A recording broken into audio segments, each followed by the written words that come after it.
ہمارا تعلق اس جگہ کے ساتھ اور ہمارے مجمع کا کیا ایک فرد کا تعلق اس جگہ کے ساتھ اتنا گہرا ہو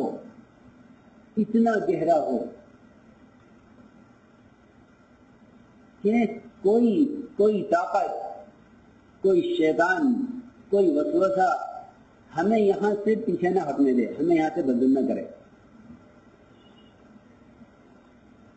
یہ بہت بڑی بات ہے.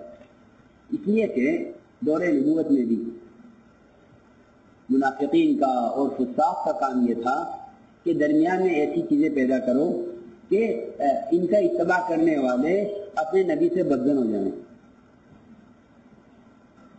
جی ہاں، بدزنی پیدا کرو. پہلے رازنی کرتے تھے، پھر بدزنی کرنے لگے. یہ بھی کام تھا منافقین کا کہ بدزنی پیدا کرو. کیا بدزنی کہ ان کے درمیان ایسی خبریں پھیلاؤ کہ جس سے ان کے عوام ان سے بدزن ہو جائیں. یہ مستقل کام ہوتا تھا، اور یہ محنت منافقین صحابہ پر کرتے تھے. ہاں، ایسا نہیں ہے، بہت بڑا کام کرتے تھے کہ ان کے جو قریب والے ہیں انہیں ان سے بدزن کر دو.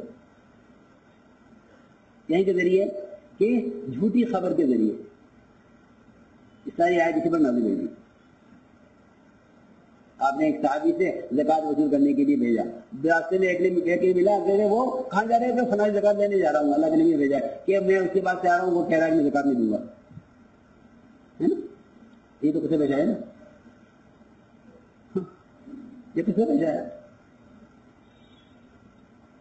کہاں جا رہے ہو؟ کہ مجھے بھیجا ہے اکرم کے کھڑا کے بعد زکوٰۃ، مجھے نام یاد نہیں آ رہا صحابی کا، کہ زکوٰۃ وصول کرنے کے لیے کہ جاؤ کہہ دو کہ وہ تو زکوٰۃ دینے سے انکار کر رہا ہے. کون آ کے کہہ دیا، راستے سے خبر سنی، آ کے خبر دے دی.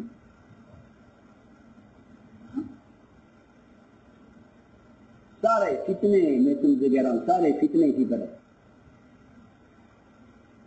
سارے فتنے کی جڑ یہی ہے. جھوٹی خبریں مدینے سے پھیلائی جاتی تھی تاکہ اطراف مدینے سے بدزن بھی ہو جاوے اور جو بیچارے مخلص ہیں وہ خائف ہو جائیں. مخلصین کو ڈرانا، یہ بھی کام ہوتا تھا کہ مخلصین کو خائف کرو. جی ہاں، کہ مخلصین کو ڈراؤ تاکہ یہ آپ کے ارد گرد سے بکھر جانے اور آپ کی تنہائی کہ وہ آپ کے دین کے تقاضوں کو پورا نہ ہونے دیں. یہ ہے بات. میں آپ سے بہت بنیادی بات کر رہا ہوں. یہ ہوتا ہے. اس کا ایک حصہ یہ بھی تھا لا تنفقوا علی من عند رسول اللہ. یہ بھی اس کا ایک حصہ ہے کہ ان کے متعلقین پر اور ان کے ساتھ رہنے والوں پر تم مال خرچ نہ کرو، کیونکہ جب یہ فقر سے تنگ آئیں گے تو خود ہی چھوڑ کر بھاگ جائیں گے. یہ اکیلے کیا کریں گے؟ یہ تو ان کا خیال تھا. تو اللہ نے یہ فرمایا کام کرنے والوں سے کہ تم اس میں مت رہنا کہ ان کا کام تمہارے بغیر چلے گا نہیں. ان کے والوں ایسے بھی قوم نظر تم جاؤ،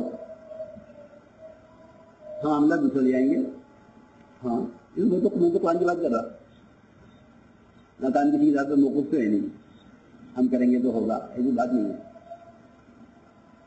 ان تتولوا یستبدل قوما غیرکم. اس کا مطلب یہ نہیں ہے کہ تم نماز نہیں پڑھو گے تو وہ نماز ان سے پڑھوا لیں گے، تم زکوٰۃ نہیں دو گے تو زکوٰۃ دوسرے دے دیں گے. اس سے عبادت مراد نہیں ہے. عبادت مراد نہیں ہے. ان تتولوا یستبدل قوما غیرکم. اگر تم نے نبی کے ساتھ رہ کر ان کے دعوت کے تقاضوں کا بوجھ نہ اٹھایا تو ہم تمہیں ہٹا کر دوسروں کو لائیں گے. یہ بات ہے.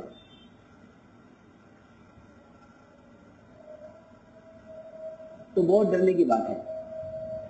اس لیے حکم فرمایا ان جاءکم فاسق بنبأ فتبینوا کہ دیکھو تمہارے پاس ایسی خبر آ گئی تو تم اس کی وضاحت کر لو اور تحقیق کر لو. ایسا نہ ہو کہ تم کسی مصیبت میں مبتلا ہو جاؤ. اور پھر اس کے بعد سے تمہیں ندامت ہو کہ ہاں یہ کیا ہو گیا.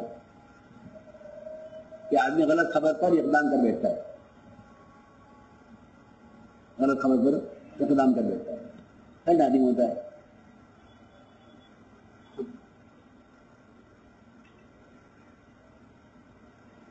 ایک صاحب مجھ سے پوچھنے لگے کہ بھائی وہ فلاں بات تو شاہد تھی. میں نے کہا کہ تیرا آ کے پوچھنے کا مطلب ہی یہی ہے کہ تجھے خود اس بات کا یقین ہے. تو خود سوچتا کہ یہ خبر تو صحیح ہو ہی نہیں سکتی، کیونکہ نظام الدین میں یہ کام ہوتا ہی نہیں ہے. جی ہاں، تیرا تحقیق کرنے کے لیے آنے کا مطلب یہ ہے کہ تم اس سے متاثر ہے، ورنہ وہیں خبر دینے والی کی وہیں تکذیب کرتا کہ تم غلط کہتے. جاؤ. اور میں کہتا ہوں کہ اگر کوئی خبر صحیح بھی ہو تو اس کی تعویل کا حکم ہے، اس کی تعویل کا حکم ہے، اس کی تعویل کا حکم ہے. ہم سمجھتے تھے اپنے کام کی ایسے حفاظت کرو جیسے اپنی جوان لڑکی کی حفاظت کرتے ہو. ہاں، ہو جائے اس سے غلطی، اس سے غلطی بھی ہو جائے. ایک لڑکی سے زنا ہو گیا، حضرت کے زمانے کی بات ہے، زنا، اس کی بکارت دوبارہ پن ظاہر ہو گیا، ختم ہو گیا. اب اس کا پیغام آیا شادی کا. یعنی شادی کا پیغام آیا، کیا کریں؟ تو انہوں نے سوچا کہ بھائی یہ تو معاملے کی بات ہے. انہوں نے تو لڑکی کو کنوارا سمجھ کے شادی کا بیان دیا ہے، اور لڑکی کا کنوارا پن ختم ہو چکا ہے، بکارت اس کی ختم ہو گئی، زنا ہو گیا.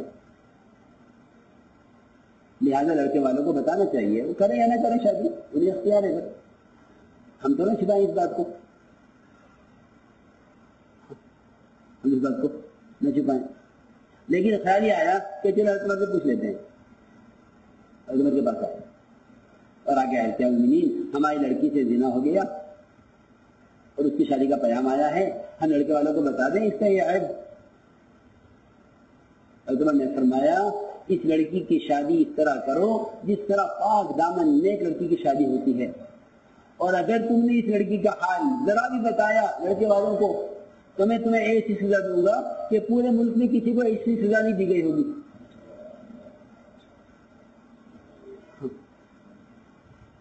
ایسی سزا دوں گا کہ کسی ملک میں کسی کو اتنی سخت سزا نہیں دی گئی ہوگی جتنی سخت سزا میں تمہیں دوں گا اگر تمہیں لڑکی کا حال لڑکے والوں کو بتایا. یہ تھا مزاج اپنے ماحول کو ستھرا رکھنے کے لیے، اپنے ساتھیوں کو معتمد بنانے کے لیے. اب تو ساتھیوں پر اتہام، ذمہ داروں پر اتہام. جی ہاں، دیکھو ایسا کوئی کام ہی نہیں ہے بھائی، ان کو کوئی مشکل بات نہیں ہے. حالانکہ قرآن میں ہے کہ جو برائی کو پھیلائیں گے اور چھوٹی کمر لگائیں گے کہ ان کو اللہ عذاب پہلے دنیا میں دیں گے.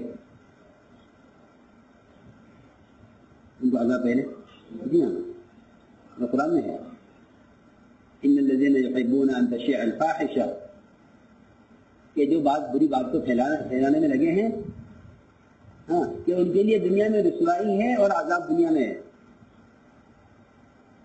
لهم عذاب فی الدنیا، دنیا میں پہلے عذاب، پھر آخرت کا عذاب الگ ہے.